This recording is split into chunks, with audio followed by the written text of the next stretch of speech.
उत्तर प्रदेश का कुशीनगर एक शांत जिला जहां खेतों में हरियाली है, गांवों में सादगी है और लोगों के दिलों में विश्वास।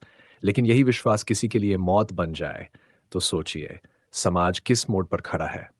ये कहानी है इंद्र कुमार तिवारी की, एक सीधा सादा किसान जिसकी जिंदगी में सब कुछ था सिवाय एक अपने के। न पत्नी, न बच्चा, न कोई ऐसा जिसे वो शाम को अपनी थाली में बिठाकर खाना खिला सके। बस एक सपना था कि उसके खेतों में कोई बहू आए, एक घर बने और फिर वो अकेलापन दूर हो।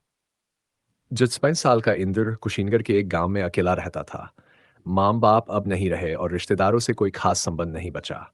खेती करता था, जमीन थी, वो टाइट एकड़।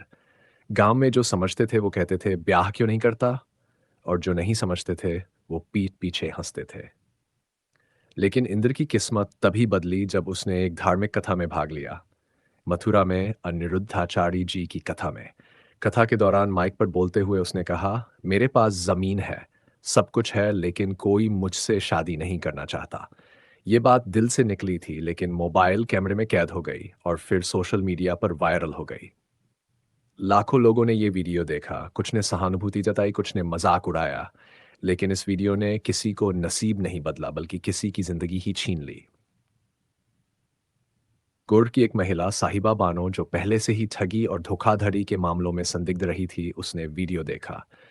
साहिबा ने अपने प्रेमी कौशल कुमार के साथ मिलकर एक योजना बनाई। नाम बदला गया, सोशल मीडिया पर प्रोफाइल बनाई गई और खुशी तिवारी के नाम से इंद्र को मैसेज भेजा गया।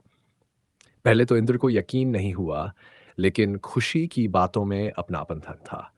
उसने कहा, मुझे पैसों से कोई मतलब नहीं, बस एक सच्चा इंसान चाहिए, और मुझे वो आप में दिखता है।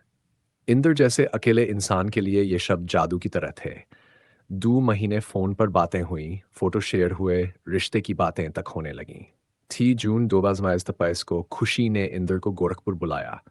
कहा, शादी कर लेते हैं, रिश्तेदारों की जरूरत नहीं, हम दोनों काफी हैं। इंद्र गोरखपुर पहुंचा।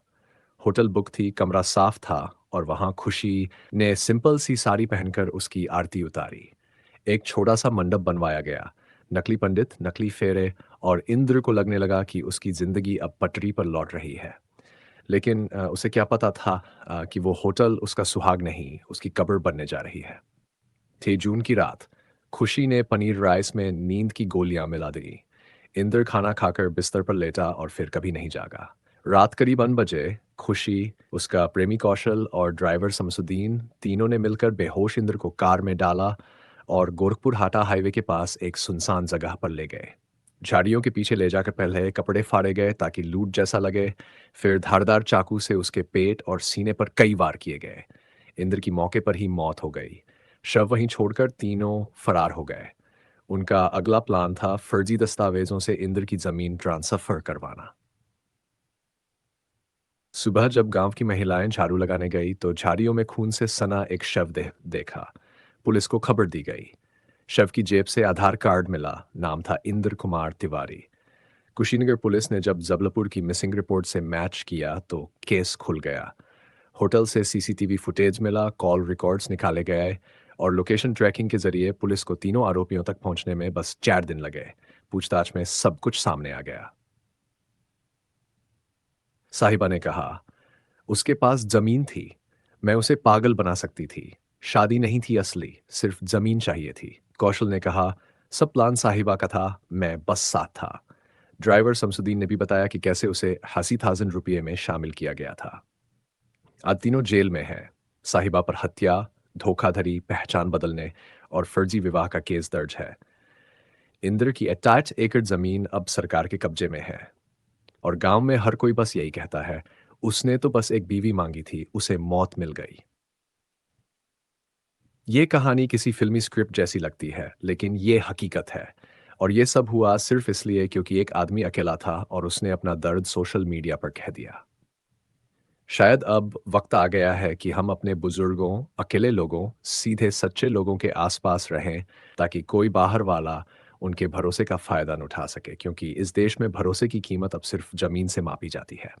धीमा पियानो आउट्रो, अंतिम संदेश, कॉल टू एक्शन। अगर आपको यह कहानी सच्ची, जरूरी और दिल को छू लेने वाली लगी तो इस वीडियो को शेयर कीजिए, ताकि कोई और इंद्र तिवारी किसी साहिबा के जाल में न फंसे। और ऐसी ही सच्ची कहानियों के लिए सब्सक्राइब कीजिए सोनू अग्रवाल सफ़ार, जहां हर रात 8 बजे एक नई सच्चाई सामने आती है।